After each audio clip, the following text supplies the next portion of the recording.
Hey, it's time to talk about why Swedenborg went public. Did you know that Swedenborg, the very same Swedenborg that we are talking about all the time on this channel, that more than 100,000 of you have subscribed to, thank you so much, just passed that recently. The dude wasn't looking for subscribers initially. He didn't even put his names on these books when he started putting them out. But then he started. And why would you not in the beginning, and why would you switch to it? This is the stuff that was uncovered during the research for the latest NCE volume. What is the most precious thing you've ever held in your hand? Quick question. Is it, the hand of your loved one, a newborn baby? No, it's a fresh volume of the NCE when it comes out. What is better than this awesome stuff? And the inside of here is the stuff that just changed my life like crazy, and can change yours, and can change a good percentage of the world's lives, I would humbly guess. We just had this one come out, the shorter works of 1763, and it's not just come out like, oh, we got to put a new cover on it. There is a team of really talented, really hardworking people just absolutely pouring their hearts and souls into these things. And in the process of that, there is, as Dr. Jonathan Rose, who I'm about to introduce, I know you're like, where is he? Are you going to introduce him? I got to finish my monologue.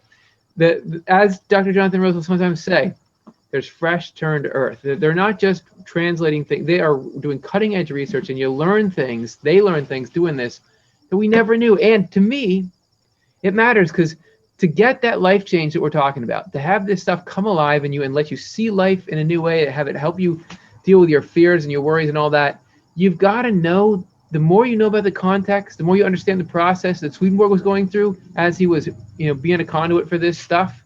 The more you understand it, the more you understand life. It's like, as the spiritual vortex touched down in him. What are the conditions that create that? All that said, we got to learn. We got to hear more of the details about this from our good friends. I want to welcome to the Zoom chat the esteemed Dr. Jonathan Rose. Hey, Jonathan. Hey, Curtis. Thank you so much for hosting. And this is so fun to talk about something so close to my heart. I too got a copy of the volume, which is very exciting. No way. And it's so great to see it. The translations in the volume actually started coming out all the way back in 2014 because as soon as we have translations ready, we like to release them.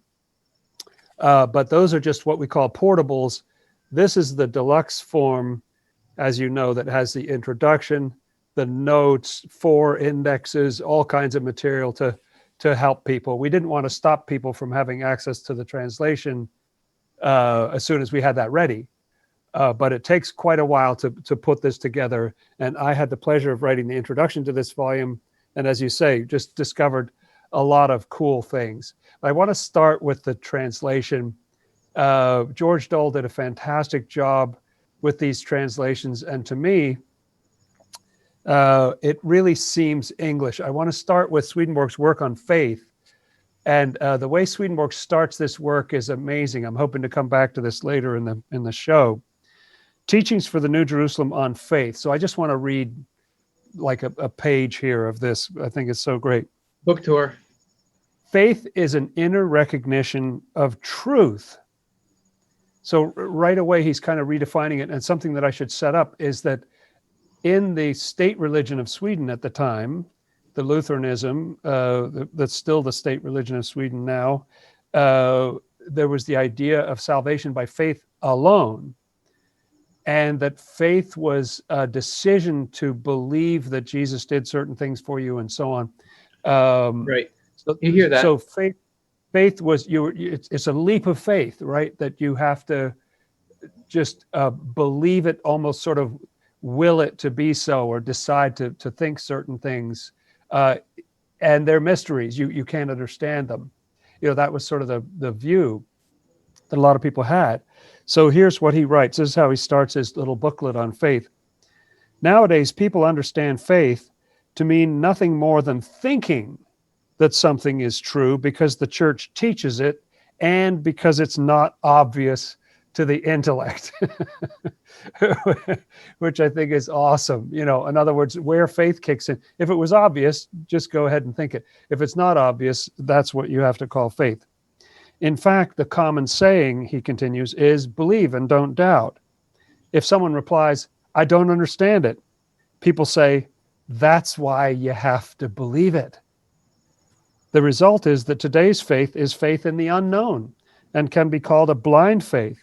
And since it involves a decree from one person to another, it's faith handed down from the past. It'll become clear in the following pages that this is not a spiritual faith. He's really throwing down the gauntlet there. And then I love this next passage. Real faith is simply recognizing that something is so because it's true. This means that people who are devoted to real faith both think and say, this is true, and that's why I believe it. That is, faith is dependent on truth, and what is true is the object of faith. You wouldn't think this was shocking or iconoclastic, but it really has been. And then he says, so if we do not understand that something is true, we say, I don't know whether this is true or not, so I don't believe it yet. How can I believe something that doesn't make sense to me? It may be false. Now, to me, that is just super English. Like George did a wonderful job with these translations, George F. Thull, and that's the core of the work. So I wanted to put that out there right at the beginning, that he's talking to theologians in particular in these books and kind of setting the record straight, just saying it's not what you think. And he doesn't have many pages to do it in, so he gets his message out there fast. Yeah. Now, not only is that we got this crystal clear translation, so I got exactly what you're talking about. There's no time when you were reading there where my eyes glazed over when you gave one too many pieces of theological jargon, and I said, okay, I'm not processing this like I process information about sports, where I get exactly what is happening and what they're talking about. Right. And what he's saying, this is monumental, because that's a critique people have. I think they had it, Enlightenment era, but also currently people say, look, everything else we know about life, we know through questioning it and investigating it and coming to actually believe it on its own merits. But you're saying religion occupies this completely different line of capture, that we know it because you're appealing to authority, or you just have to, or because it doesn't make sense. He's saying, look, you can know this in the same way you know everything else. Hey, I want to hit you with a question. So we have our audience writing questions in. Right. So that excerpt you read from Faith starts out with a statement about truth. That faith is just knowing something because it's true. Right. And Kurt in the chat asked, well, what's truth? Yeah. Is it quickie? Like, what's he mean by truth there? There's two things I want to say about that. One is just to read a little bit of the next passage, because he says, all the same, the widely shared opinion is that no one can understand things that are spiritual or theological because they're supernatural. However, spiritual truths can be grasped just as earthly ones are, perhaps not as clearly, but still, when we hear them, we do get a sense as to whether they're true or not. This is especially so in the case of people who have a longing for truth. So it seems in that passage like he's aligning, he's actually kind of saying it's not just, oh, it's all relative, and I'm not knocking this entirely, but that what may be true for you isn't true for me, or whatever. There are absolutes. There are things that are discoverable or understandable, and that we've been given an intellect to process these things, so that it is possible to come to a point where you say, this makes sense to me. I can see it. So he was really going after the idea that truth, especially spiritual truth, is something unknowable, mysterious. You just have to kind of accept it because someone else in authority told you. He really makes a plea there for getting to the point. And he says it at one point, I think it's in that very booklet, that angels would never accept something that doesn't make sense to them. They process it through their minds. It has to sort of make sense. So there are always some things that you're working on, some things you accept, but some things you can absolutely see is the case. And so that's actually our mind connecting with something that is kind of, in a sense, an objective reality about the universe, just as he likens it to earthly truth, like gravity or the nature of light or whatever. Those are earthly truths. And spiritual truths are as understandable, which is just shocking stuff. It's amazing that he would say a thing like that.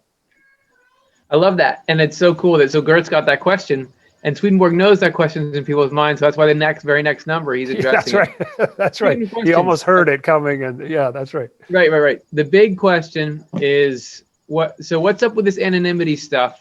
Why did he have it? Why did he break it? What did you find out? By the way, writing your awesome intro. I love the intro to this, which you sat down and penned and has popped up in my work on Off the Left Eye and in my life a number of times. So what did you find there about why did Swedenborg, step out from behind the curtain?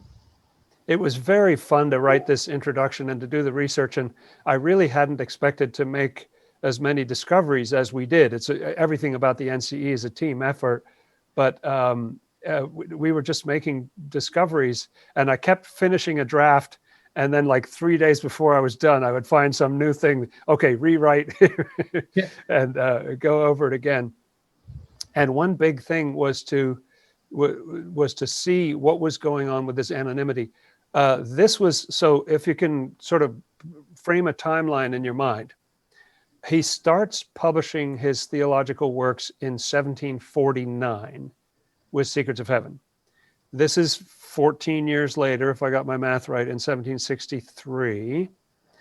And he still didn't put his name on the title pages of these works either. He doesn't put his name on the title page until 1768. And yet there was a sense in which these works of 1763 were the first works after the word of who was writing these books had gotten out. So in a way, I see now that there were kind of 4 campaigns leading up to this. And part of what's so amazing about this to me is that Swedenborg was so passionate and trying different ways to get the word out. So campaign number 1 was the Secrets of Heaven campaign, and it was aimed largely at the British. He was interested in other people finding out about it. And this was, as some of your viewers know, a massive, it's going to be in 15 volumes in the New Century Edition. It's 4,000, 500 plus pages of Latin, which turns into many more, tens of thousands of English pages, because Latin is a more condensed language, a huge thing. An exegesis, when he set out, it sounded like he was going to try to do every book of the Bible. As it turns out, after 8 years, he just made it through Genesis and Exodus, and it stops there. But, and he was aiming this at particularly a British market. And I think the reason he did that was that from his spiritual insight in the other world, he found that when he went there, in the world of spirits, which is that sort of holding area, very fascinating area of the spiritual world between heaven and hell, where people are sort of getting sorted out and making up their minds and so on. And in the world of spirits, people were still grouped by nationalities, which was interesting, and by religious affiliations and so on. And he could see that the British, the grouping is spiritual, so it's based on what's in your mind. And while where you live isn't really a part of your soul, it affects how you think and feel. So there's going to be these shared traits that don't maybe last forever, but last for a while in the world of spirits.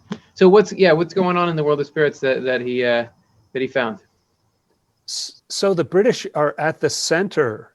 He found them at the center in the greatest light, So if you were going to try to target people who might be open-minded to this message, the British were good candidates. And he also said that was because they had a freedom of the press. They had more freedom of the press than anywhere in Europe at that time. There was quite a bit of freedom also in Amsterdam, but London and Amsterdam were the only 2 cities where you could publish this kind of edgy stuff. In England, there was tolerance of the Quakers. There was a state religion, the Anglican religion, but you also had Quakers, you had Moravians, you had various different religious groups there, and they were tolerated to a greater degree. And Swedenborg said that freedom of the press actually created this freedom of thought, so that they were more open to new ideas, and that's why he published there. And I think he thought that being published in London would appeal to the British market in some way. And so I wish he was a little more, there's some things that we can put together. I wish he had He kept a diary of his dreams. He kept a diary of spiritual experiences. He didn't keep a diary of here's what I'm planning on publishing and why. And I wish he had. And he destroyed all the letters that he gave and received. It's only if someone else saved a letter do we know what he was writing in letters either. So we have to kind of piece this together. But I think the first campaign was Secrets of Heaven, this big, huge work of exegesis, which means explaining the Bible, how these correspondences work, and throwing in spiritual experiences between chapters. And somehow by 1756, he had, I wish, we knew more about it, but apparently he felt that that wasn't working. I know there was one time where he got a letter from his publisher saying that only 4 copies had sold in 2 months. Brutal. And he thought this was going to be kind of a hit, and it just wasn't moving. And yeah, that's something that a perspective that was really valuable to me from the research that you and your team were doing is to really see Swedenborg as this dynamic human that was trying to get a response and wasn't. I think about all the times that we as in our own little ways as echoes have been trying to like, I want to put this video out, I want to put this book out. Okay, nobody wants to watch it.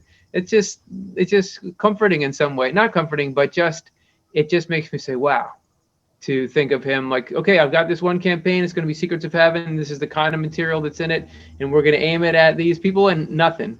But that I can pick it up so many 100 years later and feel like it was aimed right at me. Yeah. And I don't think there was anything wasted. In other words, it's not like that was a mistake or something, but I'm just amazed that that's there and that's in print and that's been circulated. Let's try something else now. And it's pretty amazing. Some authors kind of write similar books one after another. They've got sort of a 500-page rhythm or 120 pages, but he really changed it up. And so in 1758, and I remember doing a fun live show with you about the 1758s when those came out, he published 5 shorter works, one of which was the famous Heaven and Hell, his most popular book. And they were really almost like gateways, as we said on that show, to bring people into Secrets of Heaven. It was almost like creating marketing material, or at one point, apparently he referred to them as digests of his theology. So all 5 of the works that came out in 1758 together were only about the size of 1 volume of Secrets of Heaven, and he'd done 8 volumes of Secrets of Heaven in Latin. So he scaled it down significantly. And I think Heaven and Hell has got to be one of the great titles of all time. He was trying to engage people. Yeah, well, without that title, Heaven and Hell, I don't think there'd be Off the Left Eye, or we wouldn't be sitting here. I mean, the precursor to Off the Left Eye was this Facebook page that you and I started called That's Heaven right. and Hell. That's right. And the whole intent of that was take Swedenborg's book, Heaven and Hell, and see if anybody wanted to get to it who maybe was interested in these experiences.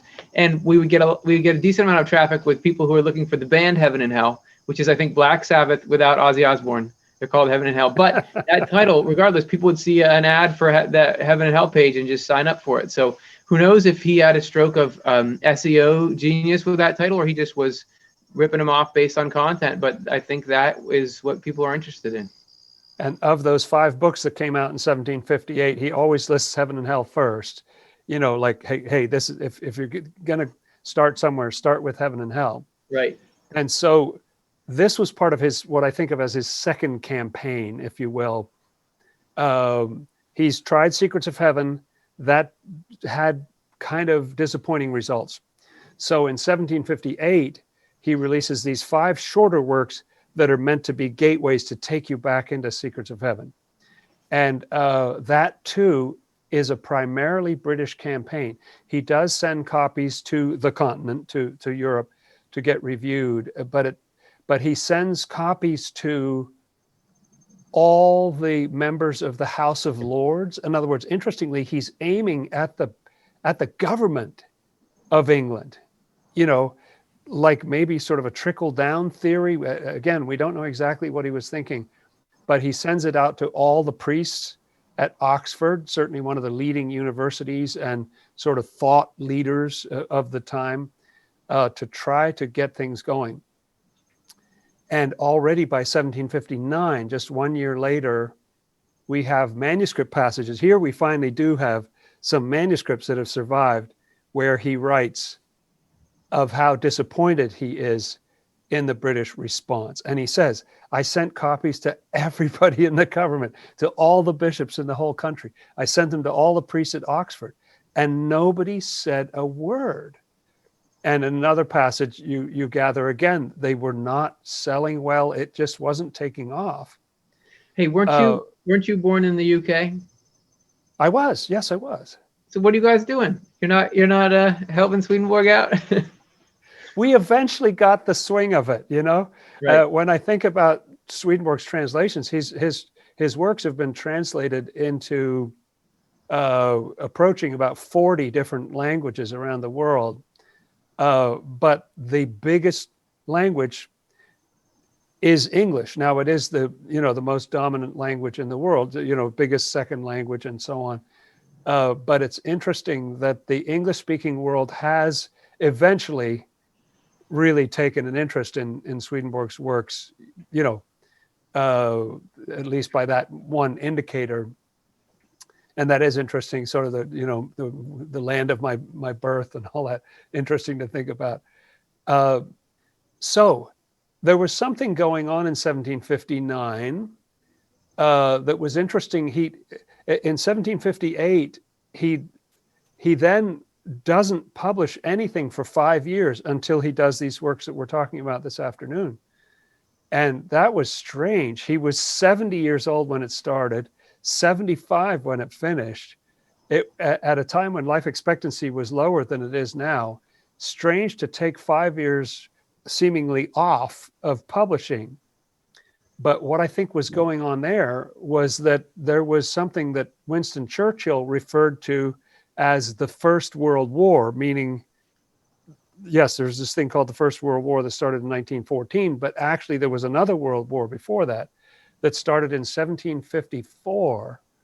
And Sweden and England, Sweden where he came from in his home country, and England where he was publishing and trying to market these works, were on opposite sides of that war. They were enemies in that war. And he was a member of the Swedish government. So it's like, oh, you're a member of an enemy government, right? Publishing these works in another country.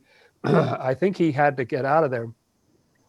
There was someone who wrote to him when he got back to Sweden that said, thank heavens you're safely back, and talking about the mayhem that was going on. This war stretched from the New World, America, Canada, to the Philippines, the Holy Roman Empire, Spain, England, Sweden, France. It was huge.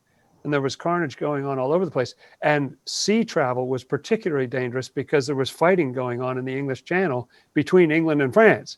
So once he got home, the only way to sail back to England or to Holland, if you wanted to publish there, was to go through where these naval battles were occurring. And so lo and behold, the 7 Years' War came to an end. I know I said it started in 1754. It was actually 9 years.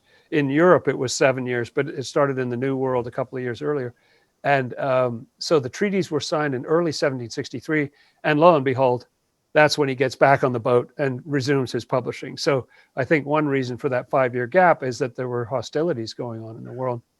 And he had time to hunker down at home. Campaigns that he's doing where he's trying to get somebody's attention. He doesn't get anyone's attention. He's interrupted by global geopolitical issues. What's he try next? But still to this point, he's not putting his good name on the works.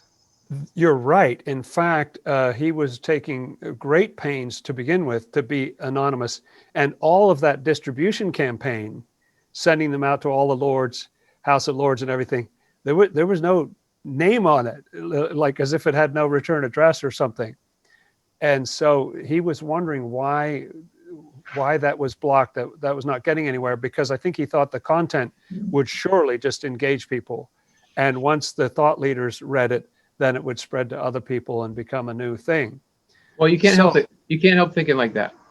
If you delve into the books, like me, I just assume. I remember giving a Swedenborg book to a professor of mine in college, and I'm just assuming if he cracks the first page, he is just going to be, there's no coming back. He's going to be committed. This is going to change his life. I bet that if he did open it, he just said, "What's this? Is nothing." So many people don't see anything in them. But when you really have, and I can totally get it, just opening a page and reading a couple words, but when you start to delve through the actual landscape in there, I can see why he would assume that this is going to instantly realign people's world. that's right. That's right. And so when that doesn't work and he's disappointed with the British campaign,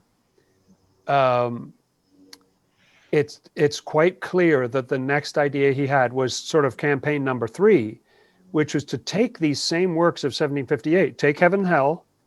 They're good. There's nothing wrong with those books. They just didn't work in the campaign in England. So let's try a different thing. Let's try marketing these to the Swedish government. Now, he is a member of the Swedish government. He's a nobleman. His father had died a few years earlier. His father was a bishop, and he was very well connected with the bishops in Sweden. And he was a nobleman and had many friends among the nobility. And to the best of my understanding, this is when he decides, I've done this anonymously so far, and for good reason, because there were long religious wars with a lot of bloodshed over different ideas. When the Protestant Reformation came along, there was a lot of bloodshed involved in having a few different ideas about the Bible and so on. That was a very big deal. And I think we were sort of desensitized to the seriousness of theological divisions, that now maybe you see some of it, in little slivers between totally different faiths, people will clash. But at least like in the Western world, within different branches of Christianity, with a few exceptions, we're just used to church being this benign sort of thing. And so this was Swedenborg dealing in something that's even more explosive than like the current American political climate. This is really something that just wars were popping up around all over. So you can see that it would be on his mind. These were churches that had armies, they had prisons, they had guillotines. And so, it was a little different than it is now. And the whole power of the state could come down on you. And so to say something different than the state religion is borders on treason, and was a very big deal. Nevertheless, because he's a nobleman, he's got a lot of friends in Sweden. It seems that he thought that, well, I can't get a rise out of England somehow, but maybe I can get things going in my homeland of Sweden. So we happen to know, I didn't know this. This is what we discovered. It was awesome that you can actually pinpoint when this happened. Pretty darn, considering that we're working at a remove of, centuries now, it's quite clear that he started to break his anonymity between February 22nd of 1760 and March the 5th. Ooh, So pretty tight. in that 2-week period, there was a nobleman who went away on the 22nd, and he came back and he writes a letter on March 15th and another letter on March 24th, and says that when I left 3 weeks ago, nobody was talking about it. And now the whole place is almost in alarm about it. And in his second letter in the middle of March, he says there are thousands here who know about this. So in just a couple of weeks, Swedenborg managed to get a conversation going. And how he did that this time was, okay, I'm not just the books will still be part of the conversation.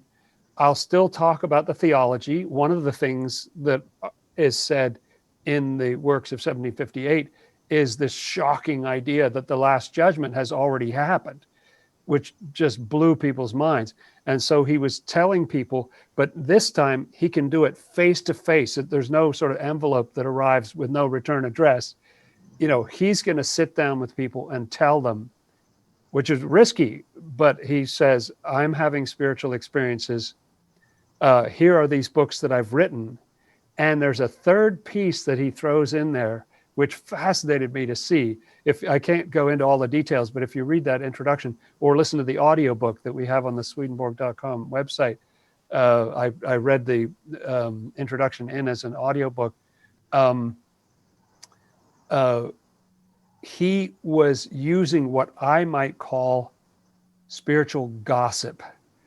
In other words, he would tell people about other nobility who had passed on and how they were doing in the other world. And in some cases, these were people who had died like 6 days earlier, like they just died.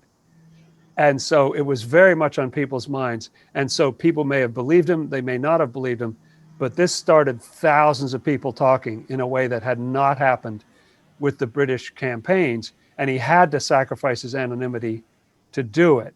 So that's sort of the how, why, when, and where that he did it. Lead with the spiritual experiences. I mean, that when I was referencing that Facebook page that we started before, one of the earliest things people want to do is talk about their spiritual experiences. How would you not want to know about there's this whole other side to life that completely changes everything that we know? Hey, I got a question from the chat that's really on point with what you were just talking about. This is from LifeWave ESSE Group. Did Swedenborg ever state when he made that decision in the middle of March that he was given any kind of mandate or mission from the spirit world to reach out at that time?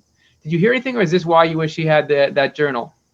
I wish we had that journal. All we know is from other people who were so stunned, other members of the nobility who were so stunned by what he was saying, that they wrote letters that have come down to us, and so we know what he talked about. We know that they talked about people who had just passed on and what was happening with them. He did a lot of name dropping, including Queen Ulrica Eleonora and other members of the upper echelons of the government who had passed on, talking about what had happened with them.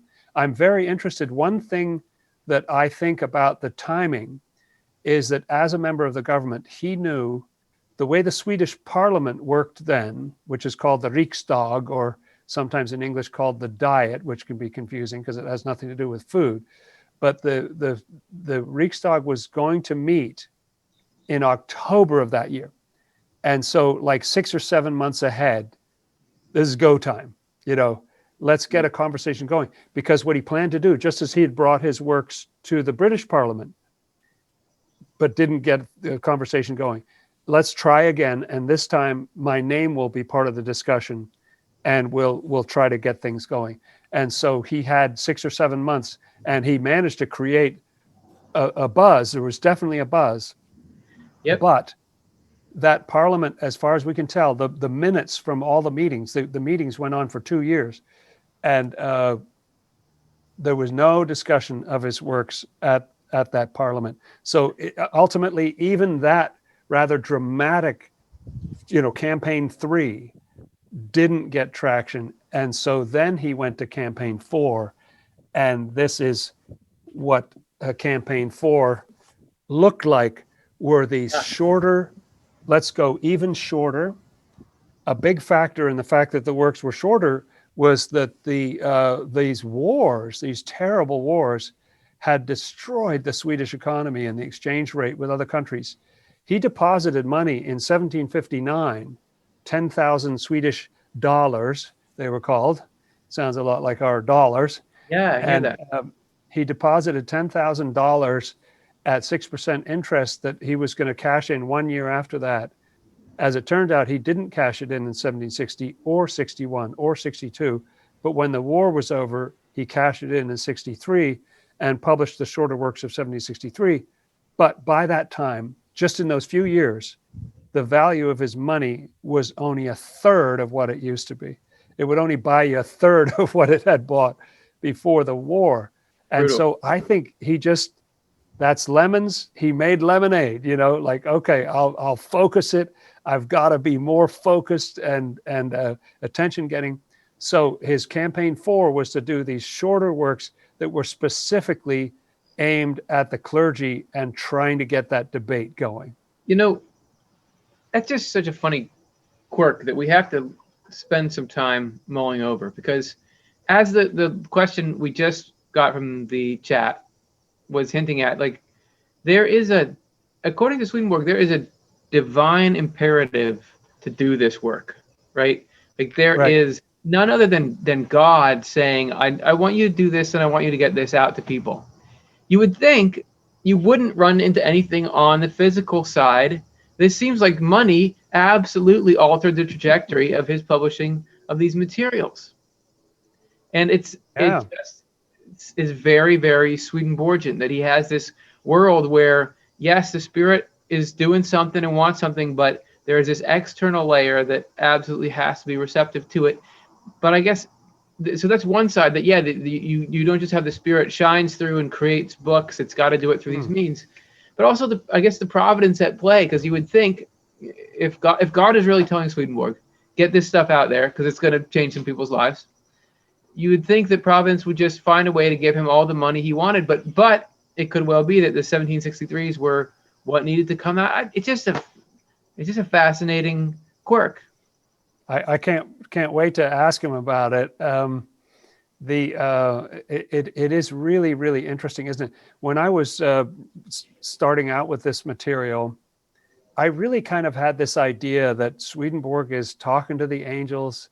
He's in this blissful state, which he is, and he's going out to his summer house, and he's going to take his quill pen and let me see, what shall I write about today? And he starts scratching out, some tome. My grandfather is Swedish, so I find that impersonation offensive. Thank you. Thank you. I'm so sorry. I apologize to everyone. No, I'm just kidding. It was great. It was great. I love the Swedes. I don't know what we really sound like, so I'm assuming that's spot on.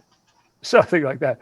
But that's not at all what was going on. I mean, he's in the fray, and there's war going on, and you can't travel, and the money's becoming worthless, and okay, I'm going to keep going and get back on the horse and do these different works that are more focused. At the same time as he did these works for the clergy, he also did Divine Love and Wisdom, which was really for people who were almost, I'd say, allergic to scripture and much more interested in philosophy.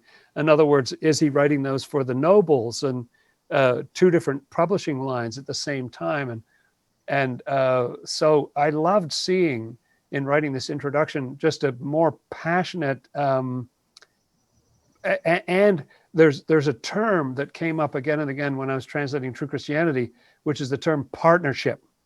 This is how we translated the Latin word conjunctio, a joining together.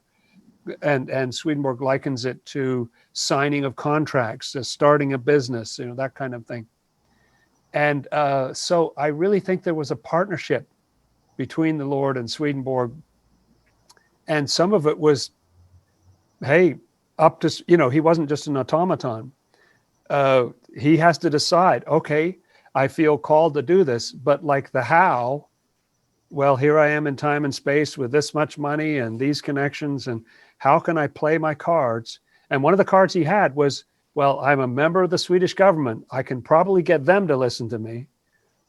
And the punchline to my long story is that, as you'll see in that introduction, if you get a chance to look at that, the shorter works of 1763 do start a conversation. They get reviewed in 4 different languages. And he ends up giving these books directly to the King and Queen of Sweden, and they invite him for dinner. And a number of the leaders of the country, people from the so-called Privy Council, like the cabinet, I guess, sit down to dinner, and the topic the whole night, and the King and Queen are there with their children, 2 of whom become, future kings of Sweden. And the topic the whole night is nothing but his spiritual experiences. And we have that well documented from a couple of different sources. And that was a very meaningful dinner to Swedenborg. And shortly after that, the royal librarian came over to Swedenborg's house and said, we want to have your latest works. Swedenborg was just back for 2 weeks, and there was this demand and this conversation that was happening in a different way. So I think these shorter works of 1763 finally sort of hit the right note and got a conversation It might be started in a way that hadn't happened before. such a relief, so gratifying for him to have even a little nibble, because think about the worlds he had a foot in. He was very, very aware of the importance of us acknowledging the reality of the spiritual world and God and what's really out there. This is like the, not just something we've got to know, but something that we're all like racing towards. A lot of what he was doing was saying, guys, look at how you're living and live oriented toward the fact that there's this very real other side of existence that you're hurtling right towards. And he's putting down what angels are telling him and the Lord is telling him are these amazing secrets that are going to help the human race. And then nobody cares. And he's got these stories of telling the angels, like, yeah, nobody really cares about this. So I know that he knew what he was seeing was real and what was out there, but it's got to have been demoralizing to have nobody. I know he's like all Mr. Providence, but I'm sure it hurt. And so this must have been cool to at least get some chatter, some buzz, and to get to go have that meeting with some power players and get in the library. It must have felt like, hey, maybe this thing will pick up some steam. Yeah, to have the king endorse it in some way. And when his works were on trial later from some of the church authorities, the king gave him some protection, it seems. And that conversation, there was a time later in Swedenborg's life where he was asked by friends to write up his whole life story. He'd been alive for 83 years by that point, and tell us your life story in brief. So he does just a 3-page little account of his, covering his whole life. He'd done a lot. Squeeze it into 3 pages, and yet he gives a whole paragraph to that one evening with the king and queen. I think that was really, really important to him. Yeah. Hey, this is, now we're starting the conversation. This is kind of recognition at the high, not even talking about the nobility, not talking about the parliament. No, this is the highest level. This is as high as you can go. And to get that engagement, he also gave his works to the King of Denmark. And that level of engagement was a game changer. And he kept working after that. He kept putting out books and let's try it this way, let's try it that way. But that's the story of the shorter works of 1763. And it was so fascinating to see that and to really see him in a different light than I had ever seen him in before. Seeing him in that light as a hustler, like as somebody who is really trying to make this thing go, as almost like a startup owner, right? Does that inspire you? When you're feeling like, okay, I've got this mountain of work in front of me and I got to get through it. And is this something that other people can take inspiration from when they feel like they're trying to get some important task accomplished? It really has inspired me. I had tried different titles of this introduction and finally settled on, when I really saw what was going on, called it Seeking Broader Engagement, Swedenborg's Shorter Works of 1763. And then one of the thoughts just behind the rather mundane act of, it was great fun, but turning that introduction into an audio book, which I'd never done before and was fun, quite a learning curve and everything. But I was emulating that idea of seeking broader engagement. There are some people who will listen to an audiobook who aren't going to sit down and read an 82-page introduction or something. And so I thought this might find, even doing this show in a way, is like, here we are talking about it, seeking broader engagement, trying to find an audience, trying to adapt to people's interests and get them hooked and thinking about this stuff. It really has inspired me. And it's so inspiring because, we have an NCE team and there's an offTheLeftEye team, and he was a team of one. How do you sort of keep going when you're a team of one? As far as I can tell, there was nobody in this world. There was a group of angels who were working with him, nobody in this world. And So he was a one-person distribution machine. He was, he wasn't just writing it and indexing it. He was also distributing it, talking it up, and trying to get it going. It really is inspiring to me to keep Yeah. going, because I'm envisioning the same thing I think he was, of a world where there's a huge appetite for this.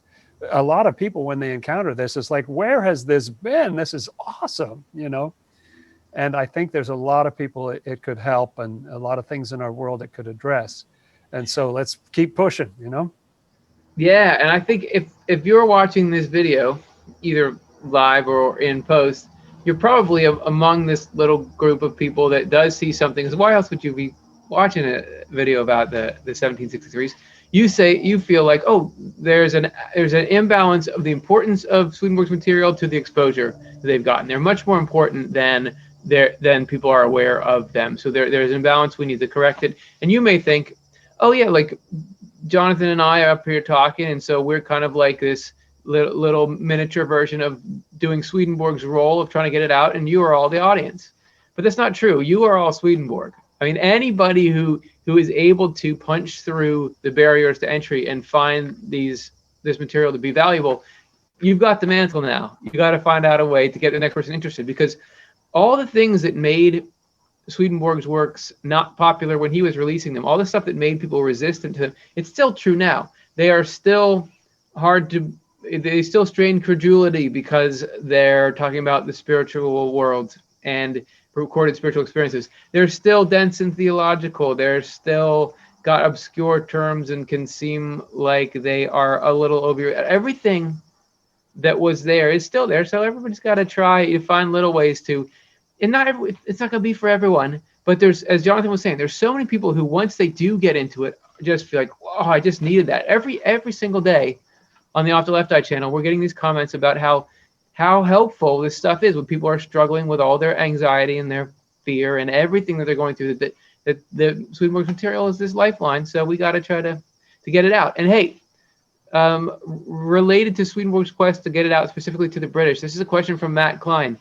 He says, are there any existing original copies of what he sent out to the British or other leaders in other countries? Have they been analyzed for cross-reference of language, of meaning and purposes, or his original manuscript from them? And I think that the question behind the question, like, did he translate it into English and send it, or was it the same Latin edition that he sent elsewhere? So what do you think? Do we have any records of that stuff?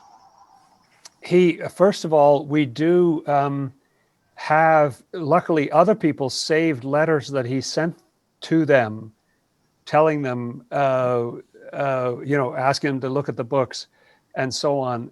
And so I put together an appendix in the published version, and I included it in the audiobook as well, of his methods of distribution that we know about.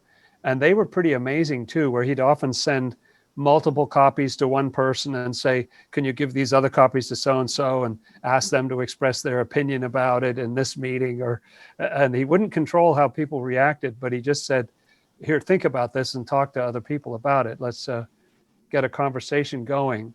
And so they've been very helpful for understanding how he was doing what he was doing. And they were, again, he didn't save those letters, but we have them from other people who saved those letters, and people, 100 years ago went and gathered all those letters and put them together. There's one volume that I leaned on a lot in this introduction called Letters and Memorials by Swedenborg. The memorials were his papers to the government that he did, and that's a whole interesting story too. And so it's been amazing to see. And one of the things that I got out of studying that in specific was he really means it when he talks about freedom. You would think if you've got this world-changing thing, you would kind of, nowadays, don't you, you get a lot of things, you sign up for something and then they say, hey, please rate us 5 stars, or please write a nice review, or you could even say this about us, or, kind of. And Swedenborg didn't say that. He just said, he sent it to friend and foe alike. There were enemies, and here's my book, and why don't you tell us how much you hate it, kind of thing. Yeah. He wouldn't control the message, but he would invite people to to talk about it. And so those letters are really interesting. And this was a conversation almost all conducted in Latin at that time. Obviously, he was writing letters in Swedish to his Swedish friends. But 3 or 4 of his volumes were translated into English in his lifetime. So he was still thinking that British market, I've got to get that British market. Yeah. And there's a coda, if I may, Curtis, that was really, really interesting, that after his works of 1763 came out in this world, in 1764, in his diary of spiritual experiences, he writes that he encountered a bishop in the other world, a British bishop, who came to him, apparently set up a meeting in order to come to him in the spiritual world to rebuke what he'd written in the shorter works of 1763. And he came to sit down with him, and he said, hey, I can tell you how the British people are going to react. They're not going to mind what you said in the work on the Lord. They're not going to mind what you said in the work on sacred scripture. They're not going to mind what you said in the work on life by the 10 Commandments. But I'm telling you, that work on faith that I read the excerpt from at the beginning of this broadcast, they're going to hate that. They are going to hate it. And you should not have published that. And then I think sitting in this honest world, you know, one of the main things Swedenborg says about the other world, hey, there's no lying. You can be quiet, but people can tell from the sound of your voice when you're lying and stuff, you know. And so he's sitting there with this bishop, and it's an honest world. And the bishop opens up to him and tells him, this bishop had died in 1761. And he said to Swedenborg, I'm the one who ruined your efforts in England.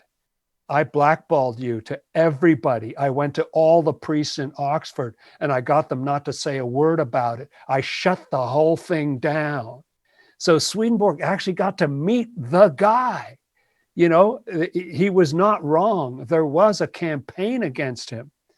And I'm not sure who this guy is, but I have a conjecture that I put in a footnote in that introduction. I think it was Bishop Thomas Sherlock, but we're not sure. But it was there's a couple of British bishops who died in 1761. You can sort of piece it together from the timeline. But here he is sitting in the spiritual world and talking to somebody, and wow, how amazing. He didn't know at the time, I don't think, of what was happening, but later it was revealed to him. Yeah, no, that was active. We shut that down. We did not want people talking about your books. Wow. And the intrigue, the plot twists. There wasn't an anti-Swedenborg coalition, or at least one bishop, a rogue bishop.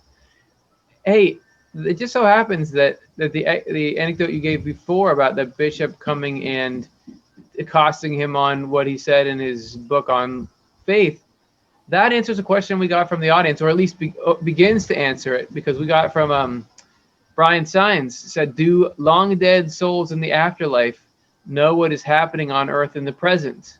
Well, that guy was not dead for long, was he? But he sure seemed to know what was going on.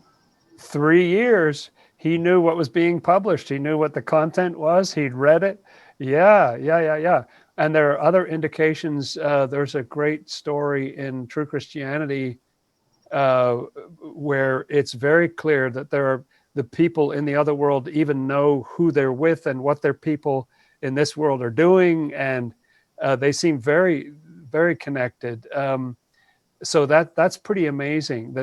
And Swedenborg was able, therefore, to have these kind of real-time conversations with people who had been thought leaders here and have now gone there. And so between his being present in both worlds, he was really able to see what he was up against, but also still find a way to make some headway, to find some people. He says specifically in letters, and you can see this in my introduction, that the angels had said, the Lord could obviously force everybody to read this if he wanted to. I mean, he could do that, but the freedom thing is really important. And what we're looking for here are people who live by their faith. Even if they believe that you're saved by faith alone, they're still living by their faith. They're good people. And that living by your faith, Swedenborg says, as we often talk about on this show, really gives you an appetite for the truth. It gives you a longing for it. And that's the longing that Swedenborg was looking for. Those were the people who would be conversation starters. Those were the people who would connect. You probably remember, Curtis, that story of Dr. Gabriel Beyer, who was a theologian, taught theology in Gothenburg on the west coast of Sweden. And there was a time when Swedenborg and Beyer, they were both apparently weeping about this, because Beyer was just like loving it and eating it up. And so, yes, there were people there, and that's who he was trying to connect with.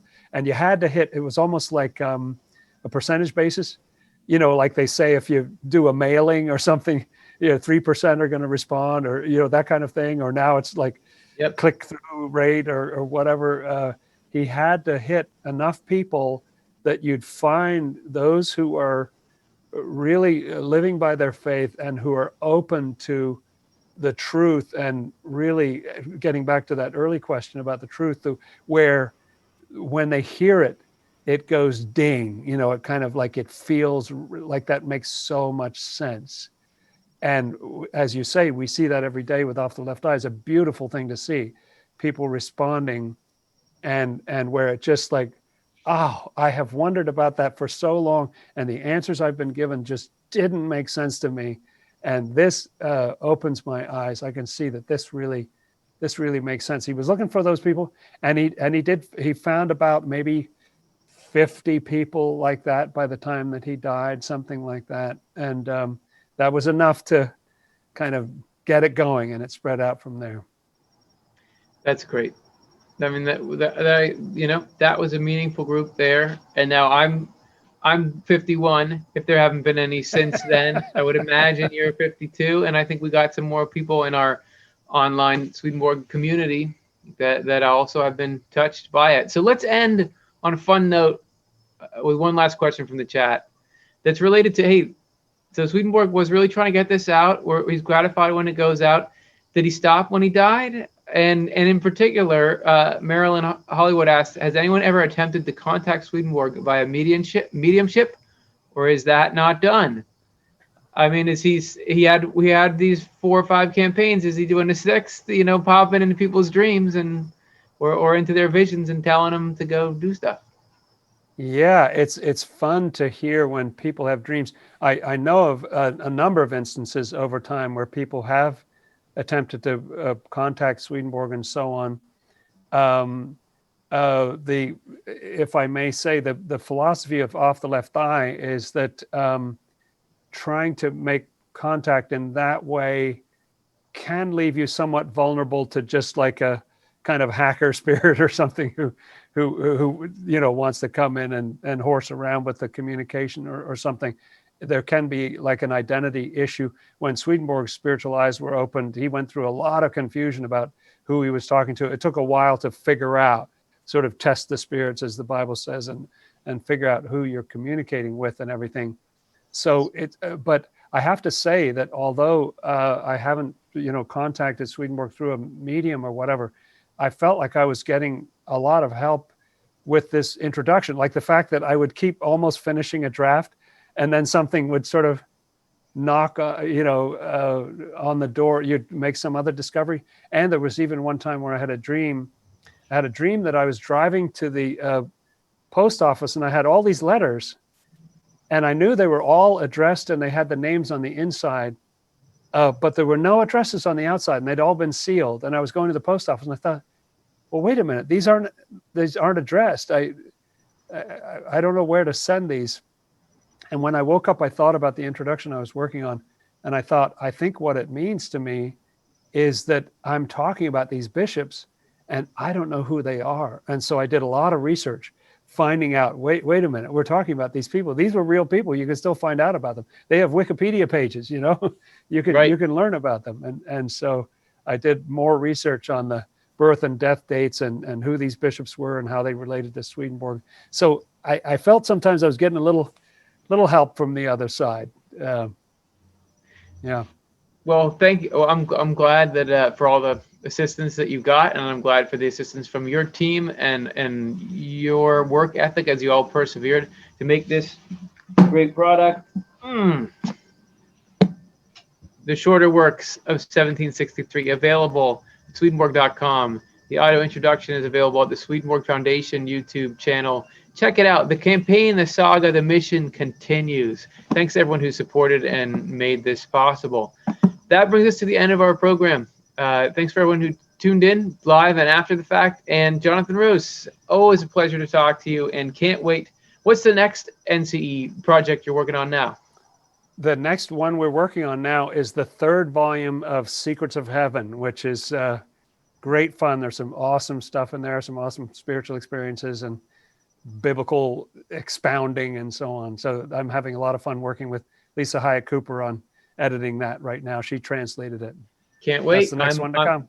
I'm rereading volume 2 right now. So it's just, keep the good stuff coming. Thanks everybody for watching. So cool to get your questions and so cool that you care. As we learned through this, it's no guarantee that people are going to be interested in Swedenborgy stuff or the really not even about Guy Swedenborg. It's about the kind of things that he's talking about, the world he's describing. It's just it feels like an amazing event whenever anyone wants to listen. So to have all of you listening is, of course, cooler than we could have ever imagined. Hope everybody has a great rest of your day, and may some of the perseverance that we heard about, the spirit of, hey, this is important, I'm going to find a way to get it done, that Swedenborg was operating through, that any of us can sort of tap into from our higher angels. May that go out with you and infuse itself into whatever important thing you're doing in your life. And now you can get back to that thing since our broadcast here is done. See you later.